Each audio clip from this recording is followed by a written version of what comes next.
በመጀመሪያ አንድ በጣም የምወደውና የእውነት ያስፈራል በኢየሱስ ከመዝሙር ወደ ዘፈን ይሄ የዋልድባ አብረንታንት ገዳምን እወቁ የሚለው መጽሐፍ አንደኛ ስለ እመቤታችን የምናስተምረውን ትምህርት ኃይለ አርያማው ታስመስሎ በማቅረቡ ገና ጨብጭብ ኢየሱስ ያድናል። እግዚአብሔር በስራ ላይ ነው። ገና ሌላም ይወገዛል። ሲሊቱ እዚያ ማዶ ስላለች አፋውጥታ ያቺ ስለ ማርያም ዮሐንስ አፈወርቅ ዮሐንስ ልሳነ ወርቅ ሰናየ ተናገርከ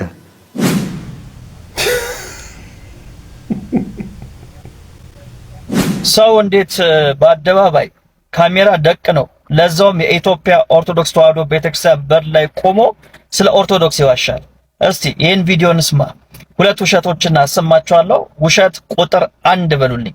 ውሸት ቁጥር 1 ባለፈው ጴንጤ በመሆኔ ብቻ እንዴት ከቤት ኪራይ ውስጥ እንደተዋረድኩኝ ባወራውት ወሬ ማለት ነው። ጴንጤ እከራያለሁ ብሎ ሲመጣ በአንድ ድንጋይ ሁለት ወፍ እኮ ነው። ለስጋም የሚሆን አለ ሌላኛውንም በኢየሱስ ስም አዎ ጌታዬ እኔ አንተን ታምኜ ኧረ ምን ሆኜ እኮ አንተን ታምኜ ኧረ ምን ሆኜ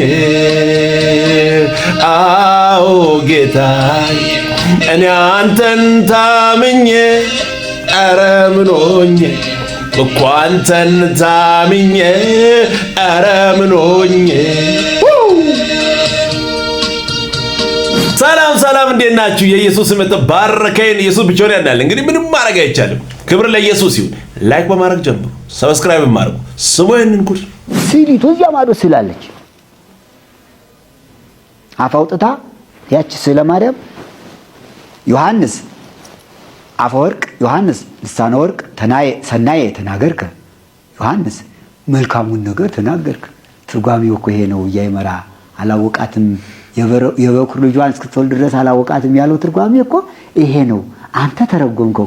ይሄን የተናገረው አንደበትህ ወርቅ ነው፣ ይሄን የተናገረ አንደበትህ እንቁ ነው ብላ ስዕሊቱ ዮሐንስ አመሰገነችው። ተመስግነውበታል አባቶቻችን በታምሯ ማለት ነው። ይሄ እኮ ታምረ ማርያም እኮ ነው። እስክትወልድ ድረስ አላወቃትም ያለው ይሄ ነገር ከወለደች በኋላ አወቃት ማለት ነው እንዴ ብሎ ጠየቀው። ባጭሩ አይደለም፣ የግብር ማወቅ አይደለም። እንግዲህ ያ ምንድነው? የመልክ እኮ ነው። መልኳን አላወቃትም ማለት ነው። እንዴት አያወቃትም? መልኳን አፊዙ ተቀምጣ ትለዋወጥ ነበር። አንድ ጊዜ ቦ አመታ ያይ ከመጽየ ረዳ እንደ ጽየ ረዳ ቀይ ተወን ነበር። ወቦ አመታ ያይ ከመጽየ ሮማን አንዳንድ ጊዜ እንደ ሮማን ፍሬ አረንጓዴ ትመስላለች፣ ትለዋወጣለች። እንዴት ትለዋወጣለች? ለምን ትለዋወጣለች? ያለው ጠርሙዝ አምጣ አለው። አመጣ። ውሃ ሙሉ አለው። ውሃ ሞላው። ምን ይመስላል ይሄ ጠርሙዝ? ውሃውን ሌላ ጠርሙዝ አምጣ። አመጣ። ሙለው። ጠጅ ሙሉ አለው። ማር መሰለ፣ ጠጅ መሰለ። ሌላ አምጣ። የወይን ጠጅ አድርግበታል። የወይን ጠጅ መሰለ። ይሄ ጠርሙዝ አንድ ነው ግን 3 ጊዜ ተለዋወጠ። ምን ስለሆነ ነው አለው። በውስጡ የያዘውን ስለሚመስል ነው። ብርሌው አንድ ነው አይደል? ግን ጠጅ ሲቀርብበት ምን ይመስላል? ጠጅ። ውሃ ሲቀርብበት ውሃ። ድንግል ማርያም ደግሞ በውስጧ የጸነሰችው አምላክ እሳት ነውና እሳተ መለኮት ስለሆነ እሳት ትመስልበት ነበር ለዮሴፍ አለ።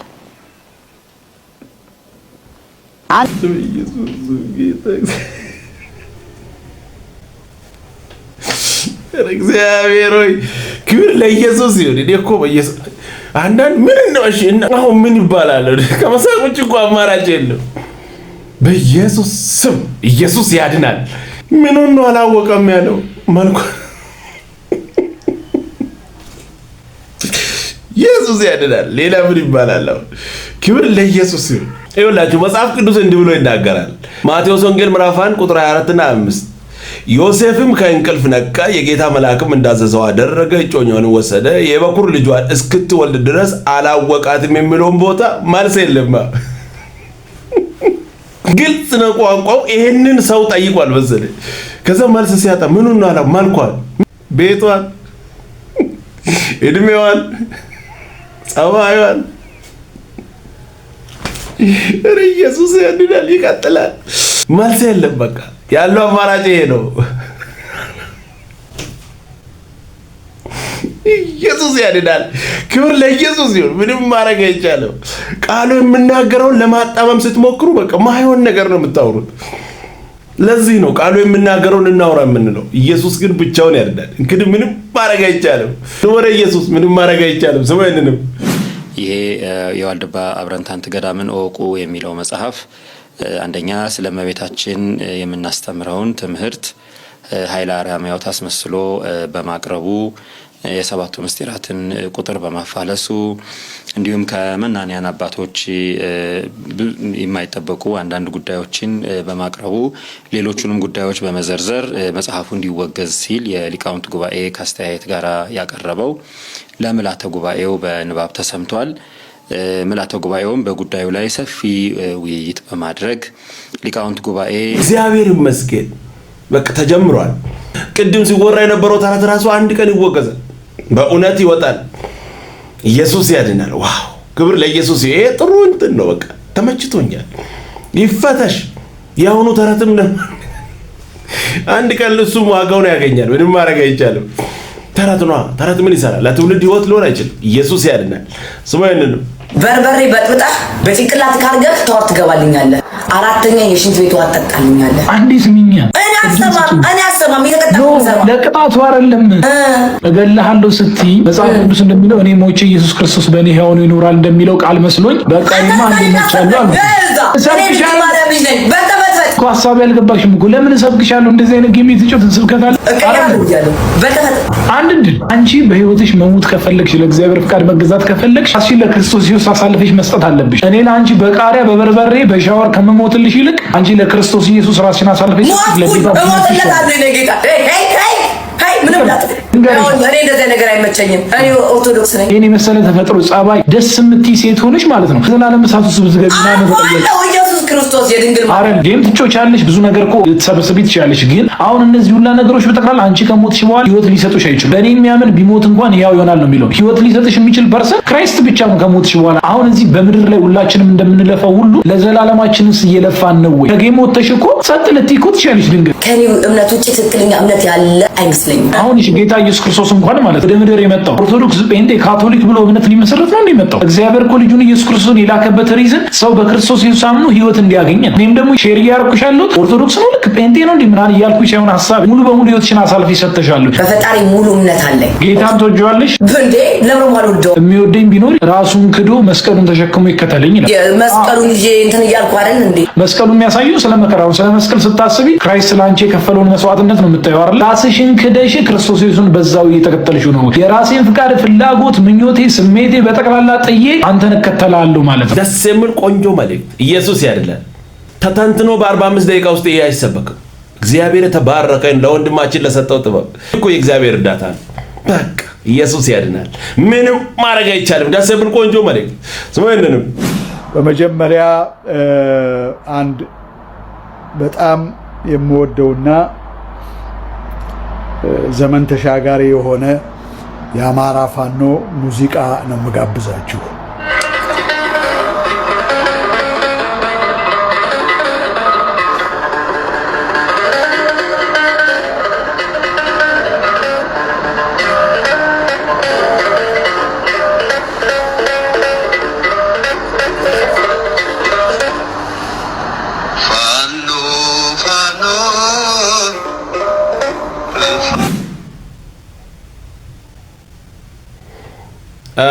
የኢየሱስ የሚባረክ ምንም ማድረግ አይቻልም።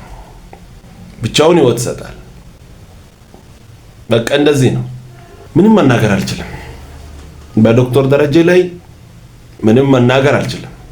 ላጥ አድርገህ የሆነ ነገር የምትናገረው አይነት ሰውም አይደለም። ኢየሱስ ያድናል። ብቻ ምንም ማድረግ አይቻልም። ስሙ ይሄንንም ሰው እንዴት በአደባባይ ካሜራ ደቅ ነው ለዛውም የኢትዮጵያ ኦርቶዶክስ ተዋሕዶ ቤተክርስቲያን በር ላይ ቆሞ ስለ ኦርቶዶክስ ይዋሻል? እስቲ ይህን ቪዲዮ እንስማ። ሁለት ውሸቶችን አሰማችኋለሁ። ውሸት ቁጥር 1 በሉልኝ። በ66 እና በ80 አሐዱ መካከል ያለውን ልዩነት ንገረኝ። በመጀመሪያ ደረጃ ያለው እንግዲህ የቁጥር ልዩነት ነው። 27 የአዲስ ኪዳን መጽሐፍ ይቀበላሉ፣ እኛም እንቀበላለን። ልዩነታችን ያለው የብሉይ ኪዳን ላይ ነው። እኛ ውሸት ቁጥር 1 ምን ይላል? እኛ የምንቀበለው 27 የአዲስ ኪዳን መጽሐፍት ነው በማለት በአደባባይ ኦርቶዶክስ ቤተክርስቲያን በር ላይ ቆሞ ስለ ኦርቶዶክስ ይዋሻል። የኢትዮጵያ ኦርቶዶክስ ተዋሕዶ ቤተክርስቲያን እምነት፣ ስርዓት አምልኮትና የውጭ ግንኙነት የሚለው ይሄ የኦርቶዶክስ ቤተክርስቲያን መጽሐፍ በዚህ ጉዳይ ላይ ኦርቶዶክሳዊ ምላሽ ለልደተ ቃል ይሰጣል። እንደዚህ በማለት የአዲስ ኪዳን መጽሐፍት ቁጥር 35 ነው ይለናል። እንግዲህ ከ27ቱ የአዲስ ኪዳን መጽሐፍት 8 በመጨመር 35 ነው ያለን በማለት የኢትዮጵያ ኦርቶዶክስ ተዋሕዶ ቤተክርስቲያን ትናገራለች። ይሄ ወዳጃችን ግን ምን ይለናል? 27 ናቸው ይለናል። ውሸት ቁጥር 2 በሉልኝ። ይሄ ወዳጃችን ደግሞ አይደለም ስለ መለኮት ይቅርና ቁጥር መቁጠር ራሱ አይችልም። እስቲ እንስማው። መጀመሪያ ደረጃ ያለው እንግዲህ የቁጥር ልዩነት ነው። 27 የአዲስ ኪዳን መጽሐፍ ይቀበላሉ፣ እኛም እንቀበላለን። ልዩነታችን ያለው የብሉይ ኪዳን ላይ ነው። እኛ 46 የብሉይ ኪዳን መጽሐፍትን ስንቀበል እነሱ 39 የብሉይ ኪዳን መጽሐፍትን ይቀበላሉ። እንግዲህ ተመልከቱት፣ 46 የብሉይ ኪዳን መጽሐፍትን እንቀበላለን አለ። ቀድም ደግሞ 27 የአዲስ ኪዳን መጽሐፍትን ነው የምንቀበለው አለ። 46 ሲደመር 27 ከመቼ ወዲህ ነው 81 ሆኖ የሚያውቀው? ከመቼ ወዲህ ነው 46 ሲደመር 27 81 ሆኖ የሚያውቀው? መጀመሪያ 81 እንቀበላለን አለ። ከዛ 27 የአዲስ ኪዳን መጽሐፍት አለ። ከዛ የብሉይ ኪዳን ደግሞ 46 አለ። ሲደመር ስንት ይሆናል? 73 ነው የሚሆነው። ቁጥር ራሱ አይችልም። አይደለም ስነ መለኮት ቁጥር ራሱ መቁጠርን በአግባቡ አይችልምና እነዚህ ሰዎች ናቸው እንግዲህ በሚዲያ ላይ ወጥተው የኢትዮጵያ ኦርቶዶክስ ቤተክርስቲያንን ዲፌንድ እናደርጋለን የሚሉት። በጣም ያሳዝናል። ኢየሱስ ያድናል። እንደዚህ አይነት ውርደት ኧረ ኢየሱስ ያድናል። ምንም ማድረግ አይቻልም። ክብር ለኢየሱስ ይሁን። ስሙ ይሄንን ባለፈው ጴንጤ በመሆኔ ብቻ እንዴት ከቤት ኪራይ ውስጥ እንደተባረርኩኝ ባወራውት ወሬ ማለት ነው። አንዱ ኮሜንት ላይ ምን ብሏል? እኔም ብሆን ለመናፍቅ አላከራይም ነበረ አለ ማለት ነው። እና እውነትህን ነው እንዴ ማታከራየው? አታከራይ። በጣም ነው እንዴ ግን ቤት የሰራከው? እናስ በጣም ነው ወይ ያከራየኸው እያልኩ ነው።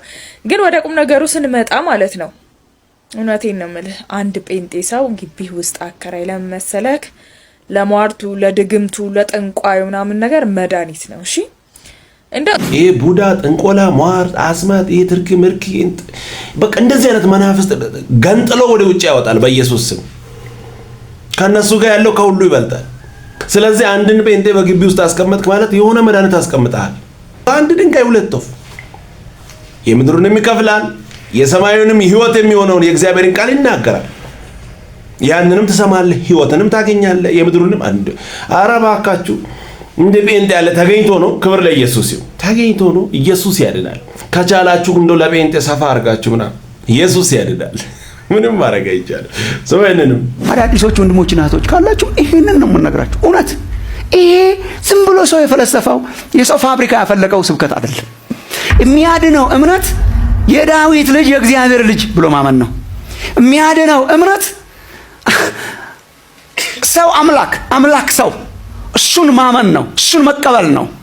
የሚያድነው እምነት የመንግስተ ሰማያት መክፈቻዎችን እሰጣለሁ ያስባለው አንተ ክርስቶስ የሕያው እግዚአብሔር ልጅ ነህ የሚል ነው።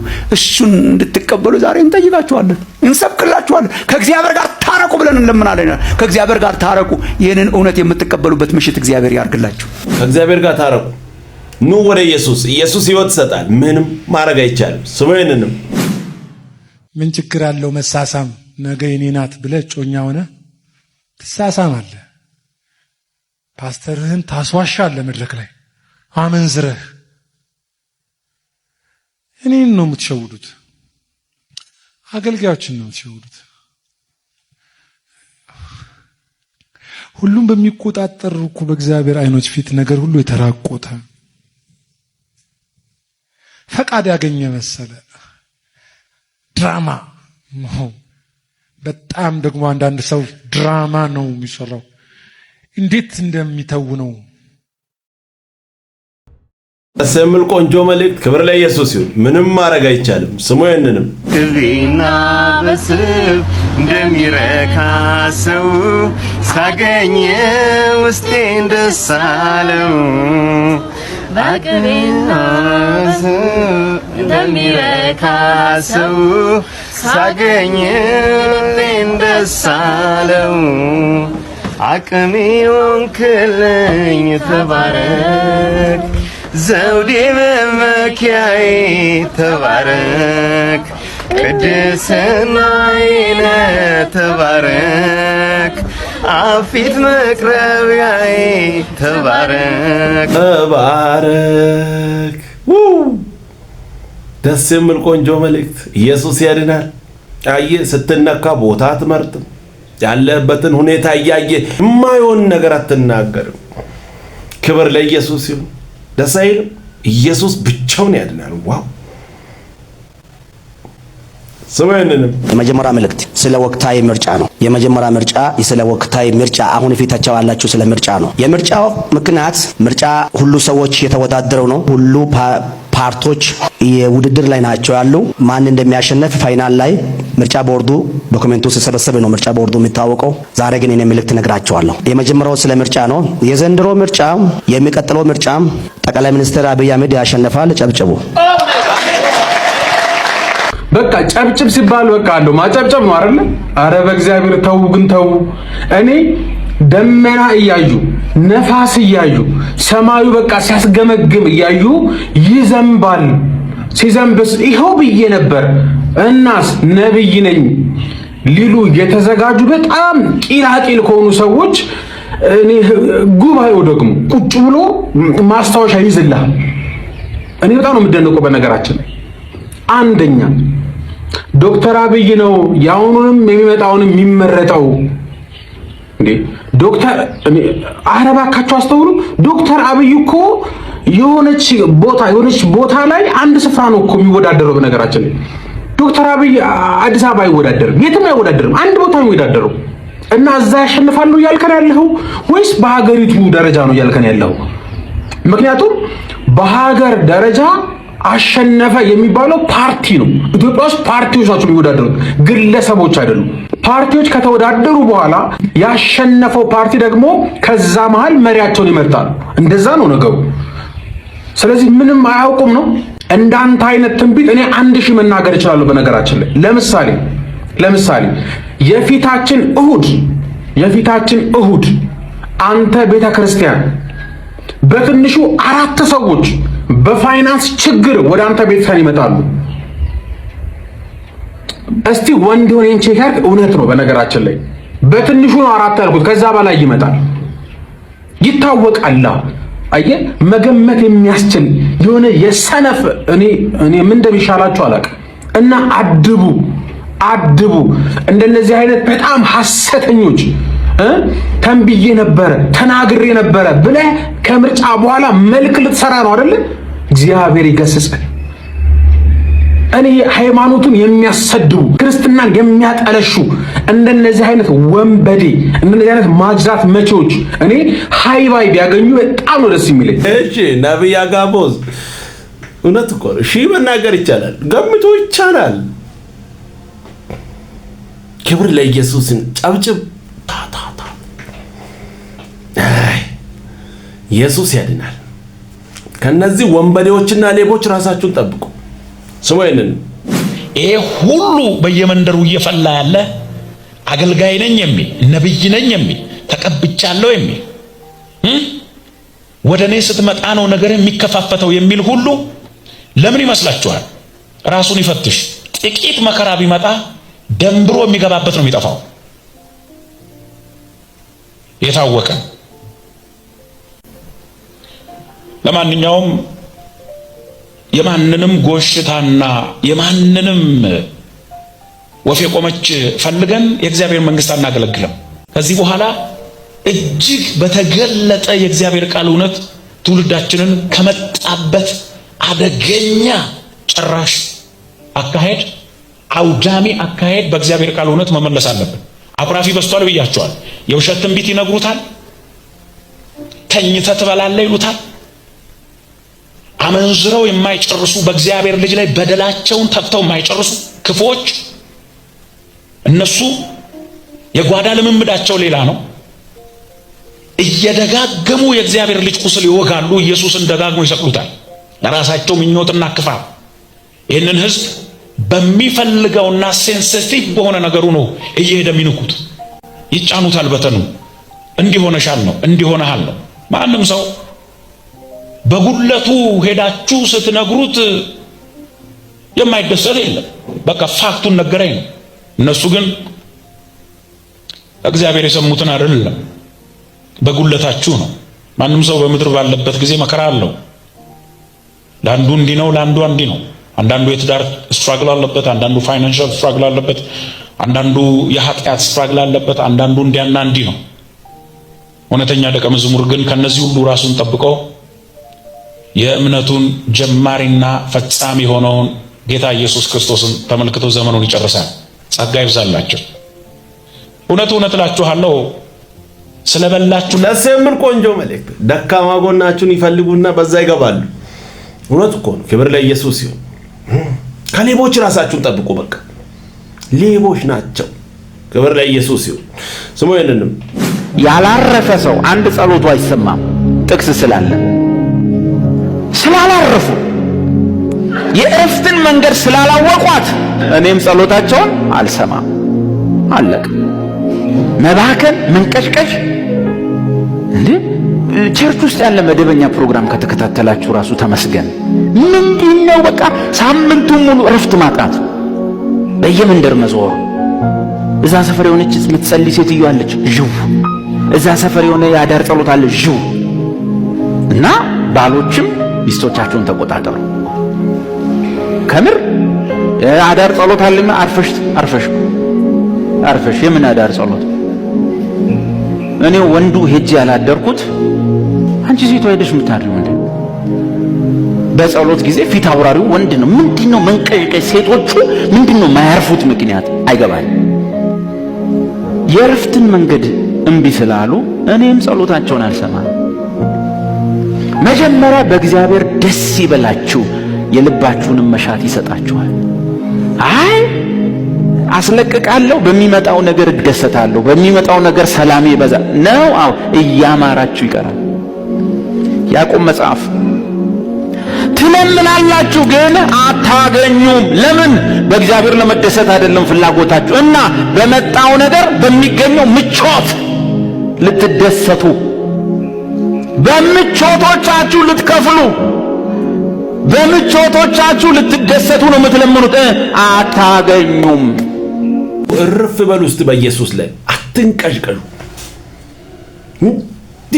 ዞራችሁ በሌባ እጅ ሄዳችሁ ትወድቃላችሁ። ከዛኛው ሌባ ወደ ሌላ ኢየሱስ ያድናል። ተው እንጂ ኢየሱስ ያድናል። ምንም ማድረግ አይቻልም። ኢየሱስ ብቻውን ሕይወት ሰጠ። ቀጣይ በሌላ እንገናኛለን። ሰብስክራይብ፣ ላይክ ማድረጋችሁን እንዳትረሱ። ወዳችኋለሁ። ተባረኩ።